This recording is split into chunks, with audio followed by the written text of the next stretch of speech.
కర్నూలు జిల్లా కోసిగి మండలంలో మొహరం వేడుకలు ఘనంగా నిర్వహించబడ్డాయి. మండలంలోని 1-2 గ్రామాలు మినహా దాదాపు అన్ని గ్రామాల్లో పీర్ల మహోత్సవాలు విజయవంతంగా ముగిశాయి.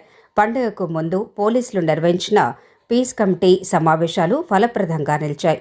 సీఐ మంజునాథ్, కోసిగి ఎస్ఐ రమేష్ రెడ్డి ఆధ్వర్యంలో మండలంలోని గ్రామ పెద్దలతో శాంతి భద్రతల అంశంపై సమావేశం నిర్వహించి పండుగ నిర్వహణకు సంబంధించి కీలక సూచనలు, హెచ్చరికలు జారీ చేశారు. ఆ సూచనలను గ్రామ ప్రజలు ఖచ్చితంగా పాటించడంతో పండుగ మొత్తం ప్రశాంత వాతావరణంలో కొనసాగింది. పీర్ల ప్రతిష్టాపన నుంచి పండుగ ముగిసే వరకు ఎటువంటి అవాంఛనీయ సంఘటనలు చోటు చేసుకోకుండా ప్రజలు భక్తి శ్రద్ధలతో వేడుకలను జరుపుకున్నారు. యువకులు ఒకే విధమైన దుస్తులతో అలాయ్ బలాయ్ నృత్యాలు చేస్తూ ఆకట్టుకున్నారు. పీర్ల వద్ద అగ్నిగుండ ప్రవేశం వంటి ఆచారాలు నిర్వహించి భవిష్యత్తు వాణిని వినిపించారు. సమస్యాత్మక గ్రామాల్లో ప్రత్యేక బందోబస్తు ఏర్పాటు చేసి ఎటువంటి అల్లర్లు జరగకుండా పోలీసులు కట్టుదిట్టమైన చర్యలు చేపట్టారు. ఈ సందర్భంగా గ్రామ పెద్దలు, మత పెద్దలు, పీస్ కమిటీ సభ్యులకు కోసిగి ఎస్ఐ రమేష్ రెడ్డి ప్రత్యేకంగా పండుగ శుభాకాంక్షలు తెలియజేశారు.